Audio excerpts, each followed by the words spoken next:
Hello, അപ്പോൾ ഇന്നത്തെ recipe നല്ല അടിപൊളിയായിട്ട് എളുപ്പത്തിൽ ചെയ്യാൻ പറ്റുന്ന ഒരു ബ്രേക്ക്ഫാസ്റ്റാണ്. സന്നാസാണ് കേട്ടോ ഇന്നത്തെ റെസിപ്പി. അപ്പോൾ ഇത് കാണുമ്പോൾ ഇഡലി പോലെയാണെങ്കിലും അതിനേക്കാളും നല്ല സോഫ്റ്റും നല്ല ടേസ്റ്റുമുണ്ട് ഈ ഒരു സന്നാസ്. അതുപോലെ ഉണ്ടാക്കിയെടുക്കാനും എളുപ്പമാണ്. അപ്പോൾ നമുക്ക് നോക്കാം. അപ്പോൾ ഇതിന് വേണ്ടിയിട്ട് ഒരു ബ്ലെൻഡറിലോട്ട് 1.5 കപ്പ് പച്ചരിപ്പൊടിയാണ് കേട്ടോ ചേർത്ത് കൊടുക്കുന്നത്. ബ്ലെൻഡറിൽ തന്നെ ജസ്റ്റ് ഒന്ന് കറക്കിയെടുക്കുക. ഇതിപ്പോൾ സാധാ പച്ചരിപ്പൊടിയാണ്, നമുക്ക് റൈസ് ഫ്ലോർ എന്ന് പറഞ്ഞിട്ട് വാങ്ങിക്കാൻ കിട്ടും. അതുപോലെ നൈസ് പത്തിരി പൊടി വേണമെങ്കിലും എടുക്കാം കേട്ടോ.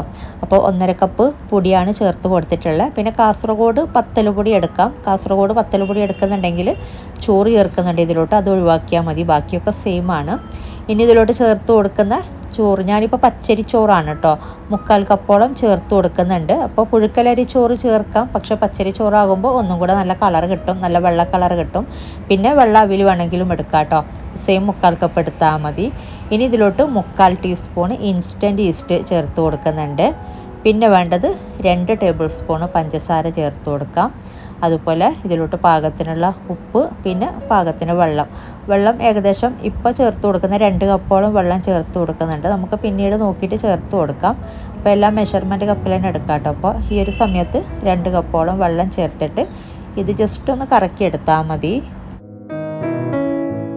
അപ്പോൾ ഇത് ജസ്റ്റ് ഒന്ന് കറക്കിയെടുത്തിട്ടുണ്ട്. അപ്പോൾ ഇതുപോലെ നന്നായിട്ട് എല്ലാം കൂടെ ഒന്ന് മിക്സായി കിട്ടിയാൽ മതി. ഇനി നമുക്കിതൊരു പാത്രത്തിലോട്ട് ആക്കി കൊടുക്കാം. കുറച്ച് വലിയ പാത്രം തന്നെ എടുക്കാൻ നോക്കാം കേട്ടോ. ഇത് പിന്നീട് നന്നായിട്ട് പൊങ്ങി കിട്ടും.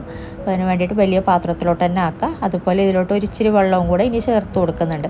അപ്പോൾ ഇതിൻ്റെ മാവ് നല്ല ലൂസായിട്ടുള്ള മാവാണ് വേണ്ടത്. നമ്മൾ വെള്ളപ്പൊക്കെ ഉണ്ടാക്കി എടുക്കുന്നില്ലേ, അതിനേക്കാളും വേണമെങ്കിൽ ഒരു പൊടിക്ക് ലൂസായിട്ട് തന്നെയാണ് വേണ്ടത്. അപ്പോൾ വെള്ളത്തിൻ്റെ അളവ് ഞാൻ കറക്റ്റ് പറയാം കേട്ടോ. നമ്മൾ ആദ്യം 2 കപ്പായിരുന്നു ചേർത്ത് കൊടുത്തിട്ടുണ്ടായിരുന്നത്. അപ്പോൾ ഇതിപ്പോൾ ലൂസ് തന്നെയാണ്. എന്നാലും ഇതിലോട്ട് ഒരു ഇച്ചിരി വെള്ളം ചേർത്ത് കൊടുക്കുന്നുണ്ട്. 1/2 കപ്പ് വെള്ളമാണ് ചേർത്ത് കൊടുക്കുന്നത്. ഈ ഒരു ബ്ലെൻഡറിലോട്ട് തന്നെ ആക്കിയിട്ട് ചേർത്ത് കൊടുക്കുക. എന്നിട്ട് നന്നായിട്ടൊന്ന് മിക്സ് ചെയ്തെടുക്കുക. അപ്പോൾ ഇത്രയും ലൂസായിട്ട് വേണം. മൊത്തത്തിൽ 2.5 കപ്പ് വെള്ളമാണ് ചേർത്ത് കൊടുത്തിട്ടുള്ളത് കേട്ടോ.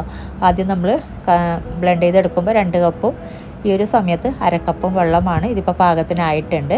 ഇനി നമുക്കിത് മൂടി വെച്ചിട്ട് പൊങ്ങാനായിട്ട് മാറ്റി വെക്കാം. പിന്നെ ഒരു കാര്യം, ഈസ്റ്റ് എടുക്കുമ്പോൾ നല്ല ഫ്രഷ് ആയിട്ടുള്ള ഈസ്റ്റ് തന്നെ എടുക്കാൻ നോക്കാം. ഒരുപാട് പഴക്കമുള്ള ഈസ്റ്റ് എടുക്കാതിരിക്കുക കേട്ടോ. ഇനി നമുക്കിത് മൂടി വെച്ചിട്ട് 1/2 മണിക്കൂർ കൊണ്ട് തന്നെ നന്നായിട്ട് പൊങ്ങി കിട്ടും. പിന്നെ ചൂടുവെള്ളത്തിൻ്റെ മേലെ ഒരു പാത്രത്തിൽ ചൂടുവെള്ളം ഒഴിച്ചിട്ട് അതിൻ്റെ മുകളിൽ ഈ ഒരു പാത്രം വെക്കുകയാണെങ്കിൽ നമുക്ക് 1/2 മണിക്കൂർ കൊണ്ട് നന്നായിട്ട് ഇത് പൊങ്ങി കിട്ടും. അപ്പോൾ നമുക്കിത് മാറ്റി വെക്കാം. അപ്പോൾ ഇത് 1/2 മണിക്കൂർ കൊണ്ട് നന്നായിട്ട് പൊങ്ങി കിട്ടിയിട്ടുണ്ട്. അപ്പോൾ ഈസ്റ്റ് എടുക്കുമ്പോൾ നല്ല ഫ്രഷ് ആയിട്ടുള്ള ഈസ്റ്റ് എടുക്കാൻ നോക്കാം. ഒരുപാട് പഴക്കമുള്ള ഈസ്റ്റ് ആണെങ്കിൽ 1 മണിക്കൂറും 2 മണിക്കൂറും ഒക്കെ സമയമെടുക്കും. ഇതിപ്പോൾ ഞാൻ ചെറിയൊരു ചൂടുള്ള സ്ഥലത്ത്, നമുക്ക് ഓവന് ചൂടാക്കിയിട്ട് അതിൻ്റെ അകത്തും വെക്കാം. അല്ലെങ്കിൽ നേരത്തെ പറഞ്ഞ പോലെ ചൂടുവെള്ളത്തിൻ്റെ മേലെ ജസ്റ്റ് ഈ ഒരു പാത്രം അതിൻ്റെ മുകളിലായിട്ട് വെച്ച് കൊടുത്താൽ മതി. ഡിപ്പ് ചെയ്യേണ്ട, ജസ്റ്റ് മുകളിലോട്ട് വരുന്ന രീതിയിൽ വെച്ച് കൊടുത്താൽ മതി. അപ്പോൾ നമുക്ക് 1/2 മണിക്കൂർ കൊണ്ട് ഇതുപോലെ നന്നായിട്ട് പൊങ്ങി കിട്ടും. ഈ ഒരു രീതിയിൽ പൊങ്ങി കിട്ടണം, എന്നാലേ നമുക്ക് നല്ല പെർഫെക്റ്റ് ആയിട്ട് ഉണ്ടാക്കിയെടുക്കാൻ പറ്റുള്ളൂ. പിന്നെ നിങ്ങൾ എടുക്കുന്ന ഈസ്റ്റിൻ്റെ വീര്യം അനുസരിച്ച് ചിലപ്പോൾ 1/2 മണിക്കൂർ കൊണ്ട് പൊങ്ങി വന്നില്ല എന്നുണ്ടെങ്കിൽ കുറച്ച് നേരം മാറ്റി വെച്ചാൽ മതി. 1 മണിക്കൂറും അല്ലെങ്കിൽ 2 മണിക്കൂറൊക്കെ കൊണ്ട് എന്തായാലും പൊങ്ങി കിട്ടും. അപ്പോൾ നല്ല ഈസ്റ്റാണെങ്കിൽ 1/2 മണിക്കൂർ കൊണ്ട് തന്നെ പൊങ്ങി കിട്ടും. പിന്നെ അതുപോലെ നിങ്ങൾക്ക് രാത്രി അരച്ച് രാവിലെ ഉണ്ടാക്കിയാൽ മതി എന്നുണ്ടെങ്കിൽ ഒരു 1/4 ടീസ്പൂൺ ഈസ്റ്റ് ചേർത്താൽ മതി. 3/4 ടീസ്പൂൺ ചേർക്കണമെന്നില്ല, ഒരു 1/4 ടീസ്പൂൺ ചേർത്താൽ മതി കേട്ടോ. അപ്പോൾ ഇതുപോലുള്ള ബൗളിലാണ് കേട്ടോ, ഈ ഒരു പാത്രത്തിലാണ് ഞാൻ ഉണ്ടാക്കിയെടുക്കുന്നത്. ഇതുപോലെ കുഴിയുള്ള പാത്രത്തിൽ. നിങ്ങൾക്ക് സ്റ്റീലിൻ്റെ ഗ്ലാസ് വേണമെങ്കിൽ എടുക്കാം. പിന്നെ ഇതിൽ എണ്ണ സ്പ്രെഡ് ചെയ്ത് കൊടുത്തിട്ടുണ്ട്. എന്നിട്ട് ഇതുപോലെ മാവ് കുറച്ച് 3/4 ഭാഗത്തേക്കാളും കൂടുതലായിട്ട് തന്നെ ഒഴിച്ചു കൊടുക്കാം. നിറച്ചൊഴിച്ചു കൊടുക്കണ്ട, പക്ഷേ 3/4 ഭാഗത്തേക്കാളും കൂടുതലായിട്ട് ഒഴിച്ചു കൊടുത്താൽ മതി. പിന്നെ ഞാൻ വേറൊരു ടിപ്പ് മുമ്പ് ചെയ്തിട്ടുണ്ടായിന്. നമ്മൾ ഇഡലി ഉണ്ടാക്കിയെടുക്കുമ്പോൾ പാത്രത്തിൽ നിന്ന് പെട്ടെന്ന് വിട്ട് വരാൻ വേണ്ടിയിട്ട് കൈകൊണ്ട് തന്നെ നമുക്ക് ഇളക്കിയെടുക്കാൻ പറ്റുന്ന രീതിയിൽ ആ ഒരു ടിപ്പ് നിങ്ങൾക്ക് ഇതിലോട്ട് യൂസ് ചെയ്യാം കേട്ടോ. ബട്ടർ പുരട്ടി കൊടുക്കുന്ന രീതിയുണ്ട്. അപ്പോൾ അതിൻ്റെ ഞാൻ ലിങ്ക് ഡിസ്ക്രിപ്ഷനിൽ കൊടുക്കാം കേട്ടോ. ഇനി നമുക്കിത് വേവിച്ചെടുക്കാം. 15 മിനിറ്റ് വേവിച്ചെടുത്താൽ മതി. ഒരുപാട് സമയം വെക്കേണ്ടതില്ല കേട്ടോ. 15 മിനിറ്റ് ഒന്ന് ഇതാവുമ്പോൾ തന്നെ നമുക്ക് ഫ്ലെയിം ഓഫ് ചെയ്യാം. അപ്പോൾ ഇത് വേവിച്ചെടുത്തിട്ടുണ്ട്. അപ്പോൾ കണ്ടില്ലേ, നന്നായിട്ട് പൊങ്ങി കിട്ടിയിട്ടുണ്ട്. നമ്മൾ ഇഡലിയൊക്കെ ഉണ്ടാക്കുന്നതിനേക്കാളും നന്നായിട്ട് തന്നെ പൊങ്ങി വന്നിട്ടുണ്ട്. അപ്പോൾ ഞാൻ ഫ്ലെയിം ഓഫ് ചെയ്തിട്ടുണ്ട്. നമുക്കിതിൽ നിന്ന് മാറ്റാം. ഇതുപോലെ ബാക്കിയുള്ളതും കൂടെ ഇതേപോലെ ചുട്ടെടുത്താൽ മതി.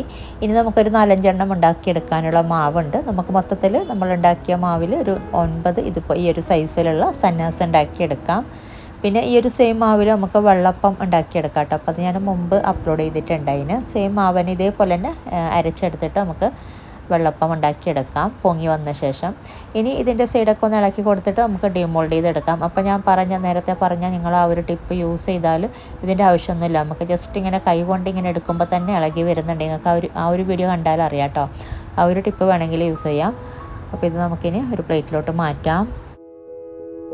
അപ്പോൾ നല്ല സോഫ്റ്റായിട്ട് കിട്ടുന്നുണ്ട് ഇങ്ങനെ ചെയ്തെടുക്കുമ്പോൾ. ഇത് നമുക്ക് എന്ത് കറിയുടെ കൂടെ വേണമെങ്കിലും കഴിക്കാം. നല്ല കോമ്പിനേഷനാണ്. നമ്മൾ ഇഡലിയൊക്കെ കഴിക്കുന്ന അല്ലെങ്കിൽ വെള്ളപ്പൊക്കെ കഴിക്കുന്ന അതുപോലെ തന്നെ എന്ത് കറിയുടെ കൂടെ വേണമെങ്കിലും കഴിക്കാം കേട്ടോ. അതുപോലെ കോക്കനട്ട് ശർക്കര ചേർത്തിട്ടുള്ള തേങ്ങാപ്പാൽ, ആ ഒരു തേങ്ങാപ്പാലും നിങ്ങൾക്ക് ഇതിന് അങ്ങനെ താല്പര്യമുള്ളവർക്ക് അങ്ങനെയും കഴിക്കാം. അപ്പോൾ നല്ല സോഫ്റ്റായിട്ട് കിട്ടുന്നുണ്ട്. അപ്പോൾ ഇങ്ങനെ ട്രൈ ചെയ്തിട്ടില്ലെങ്കിൽ ട്രൈ ചെയ്ത് നോക്കാം. അപ്പോൾ ഇന്നത്തെ വീഡിയോ ഇഷ്ടപ്പെട്ടാൽ ലൈക്ക് ചെയ്യാനും കമൻറ്റ് ചെയ്യാനും ഷെയർ ചെയ്യാനും മറക്കരുത്. അതുപോലെ നിങ്ങൾ സബ്സ്ക്രൈബ് ചെയ്യാത്തവരാണ് വീഡിയോ കാണുന്നതെങ്കിൽ സബ്സ്ക്രൈബ് ചെയ്യാനും മറക്കരുത് കേട്ടോ. അപ്പോൾ ഇതുപോലെ നല്ല റെസിപ്പിയുമായിട്ട് മറ്റൊരു വീഡിയോയിൽ കാണാം. താങ്ക്